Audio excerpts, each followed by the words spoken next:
No Brasil, com o governo Bolsonaro paralisado já não pela inação, mas pela fofoca política, eu vou atrás de fatos novos na Venezuela. Na Venezuela, sim, a gente sabe que lá está havendo uma guerra civil não declarada. Há 4 dias o país está quase que totalmente às escuras.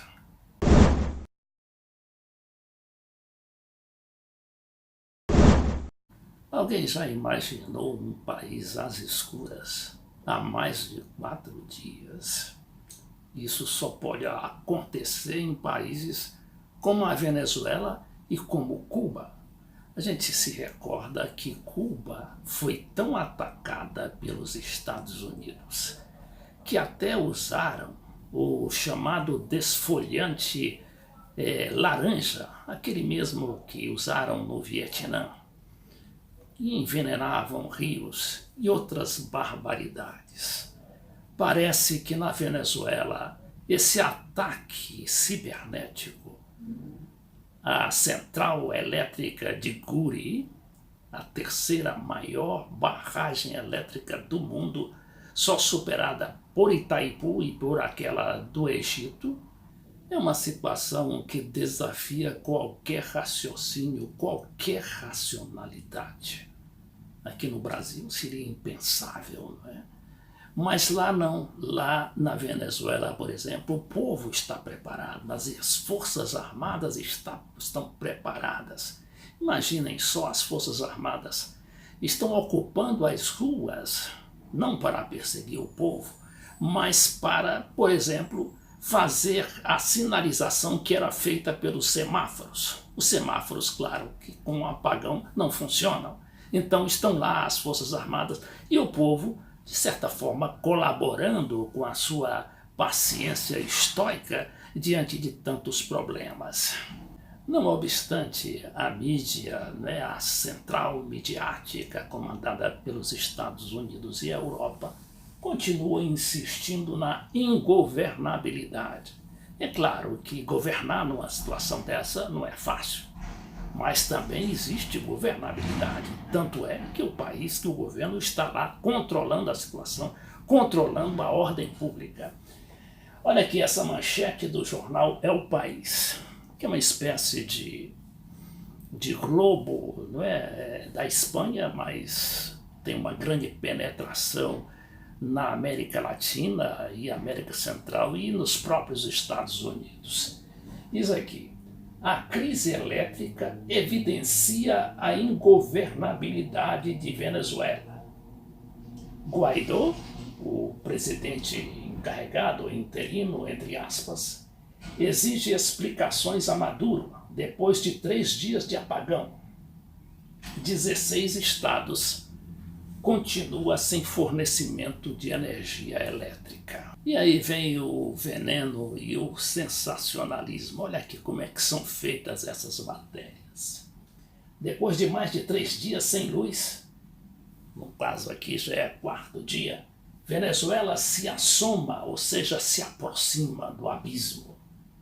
O apagão que se iniciou na quinta-feira passada profundizou a aguda instabilidade política que sofre o país e a crise por falta de eletricidade pôs em evidência a ingovernabilidade. Ora, como é que há ingovernabilidade se o país está funcionando? Agora, claro, e quem foi que mandou apagar? Não é? Quem foi que mandou atacar aquelas elétricas?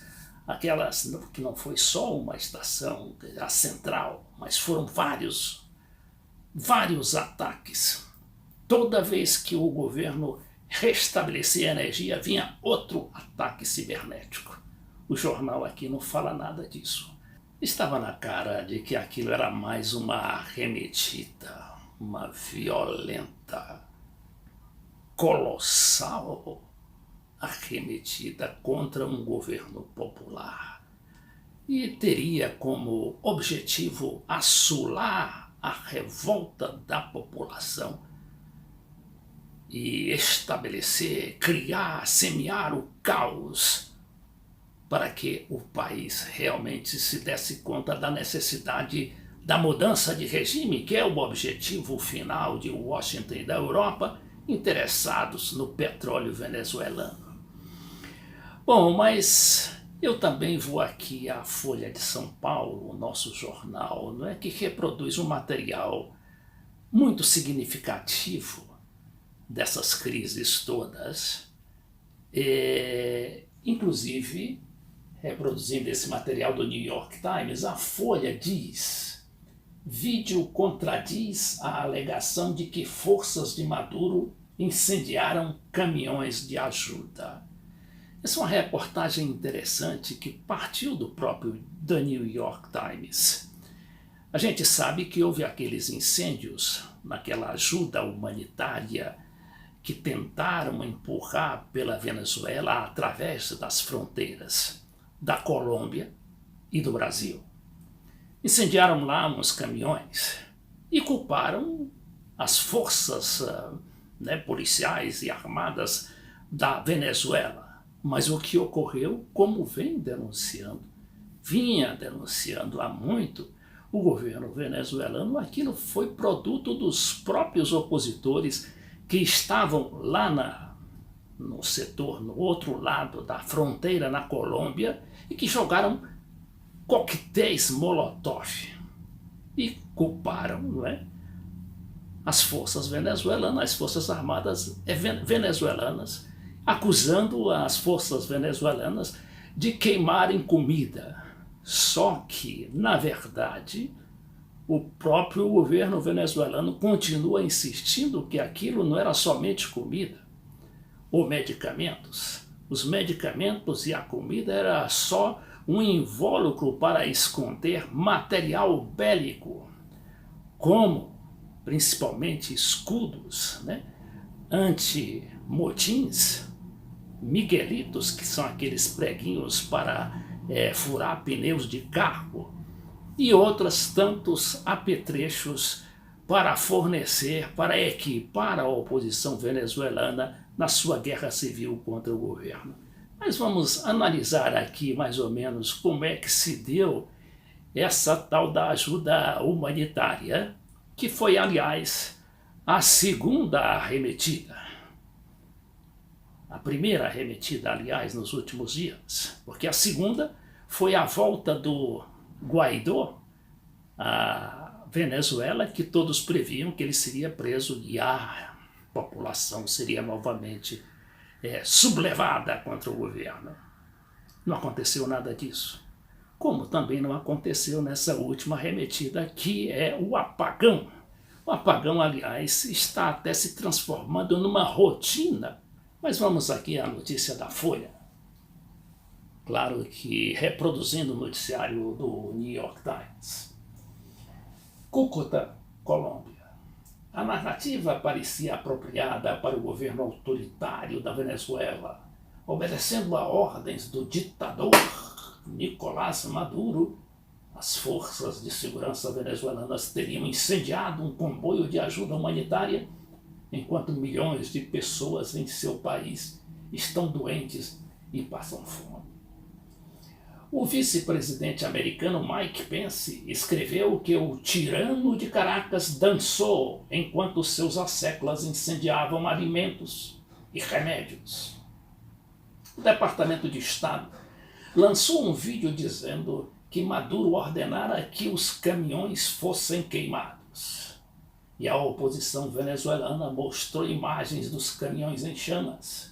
Imagens que foram reproduzidas por dezenas de sites noticiosos e emissoras em toda a América Latina, dando-as como provas da crueldade do Maduro. Há um problema, porém, parece que foi a própria oposição quem ateou fogo acidentalmente às provisões e não os homens de Maduro. Olha aqui as cenas do caminhão. Antes de ser incendiado pelas bombas de coquetel Molotov. Imagens inéditas às quais o New York Times teve acesso e imagens lançadas previamente, incluindo algumas divulgadas pelo governo colombiano, que atribuiu o incêndio a Maduro, permitiram uma reconstrução do incidente. A reconstrução sugere que a causa mais provável do incêndio tenha sido um coquetel Molotov atirado por um manifestante antigoverno. Em dado momento, uma bomba caseira feita com uma garrafa atirada em direção aos policiais que estavam bloqueando uma ponte que liga a Colômbia à Venezuela, para impedir a passagem dos caminhões com os alimentos. Mas o pavio usado para acender o coquetel Molotov se separa da garrafa e, em vez de voar em direção à polícia, chega a um dos caminhões. E aí o culpado é o ditador Maduro, é o governo chavista, que deve ser removido a todo custo, segundo determina a grande potência do norte.